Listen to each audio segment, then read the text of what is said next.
Okay, which of these is my real body? If you said either of these, well, no. They're both just the pretty convincing work of a body filter app.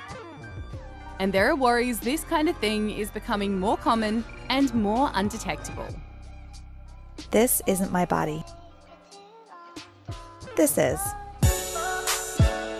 Researchers from the University of New South Wales showed young women, including teenagers, a bunch of appearance-related content on TikTok and Instagram that reflected what's often seen as society's ideal beauty standards. It found that more than 80% knew you could convincingly alter a photo using an app, but only just over half realised the same could be done to videos. The technology has improved probably so much more recently that people just aren't as conscious of the improvements in technology that allow us to change a person's appearance as they move. Apps like this use AI to accurately track movement, which makes edits easy to make, but also increasingly hard to spot. Experts say seeing a fake body can cause very real issues with how we see ourselves, and often this stuff is targeted at women. So if the young women thought that the videos that they were looking at weren't enhanced, it made them feel worse about their bodies. So when young impressionable girls or young vulnerable women are viewing that type of content, then they're likely to compare themselves with actually very unrealistic standards. And so that creates that body dissatisfaction, shame about their appearance, anxiety about their appearance. Do you generally think that what you're looking at is real? I feel like sometimes there's actually a tab that you can see to see if that filters have been applied. But if not, I don't really take into consideration if things have been filtered. When I was in year 8, year 9, I used to use filters all the time because I didn't like how I looked. I do think girls, they think that photos are more photoshopped than videos. All right, so these are videos so you can swipe. Yep. That looks pretty real. There's nothing odd about it. Real? It's really hard to tell if it's real or not, especially in videos. It doesn't seem fake. Oh my goodness. Whoa, that's like a massive jump. You can't tell the difference. Unreal.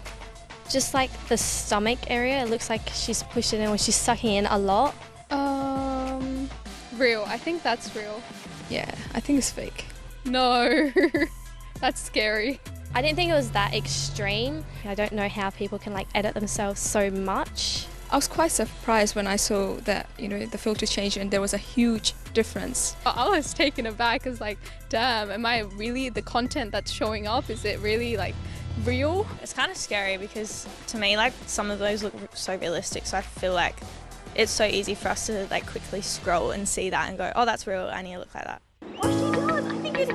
Researchers also found that looking at any kind of appearance-focused content, whether it's edited or not, and whether the editing is made clear or not, still made young people negatively compare themselves to what they were seeing. What we found was that whether women looked at ideal images or ideal TikTok videos, it had the same effect on how they felt about their bodies, it had the same effect on their mood, and they also became more focused on their physical appearance than other aspects of themselves by looking at that content. Social media shows unrealistic image of how women should be looking. So I recently hopped off social media just because I felt like it was negatively affecting me and just the way that I used it, and sometimes it was just easy to compare myself. Young girls feel like they need to look perfect and they think that's how people normally look. But people have flaws, People don't look perfect all the time. It might impact and even have severe mental impacts, psychological impacts on people who, see that as oh yeah, this is how I should be. Of course, social media isn't all bad. Some influencers do use their platforms to encourage people to love their real, natural bodies. My philosophy for myself is that I want my feed to reflect what I see on the street, whether that is people of, different abilities and genders, races, body sizes, shapes. And I do think that that is a really beautiful, positive thing. Researchers reckon the best way to avoid being confronted by images that don't make you feel good is to take a break. Remind yourself that what you're looking at may not be a good reflection of reality, and change up what you're looking at. That helps change the algorithm that shows you what it thinks you want to see.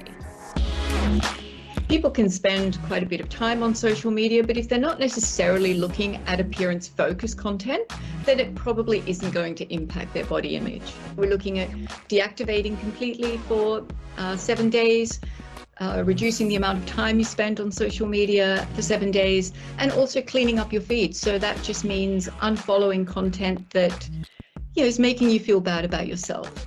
Not everything you see on social media is real. It's fake most of the time.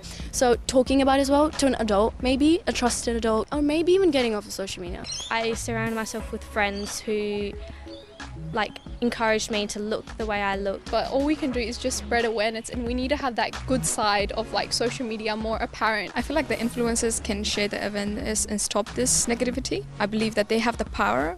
Limiting the time spent on it, but also just bring more awareness to people who do have influence, that what they post should be realistic and should also share maybe when they don't have makeup on, or just making sure that what they're posting is real.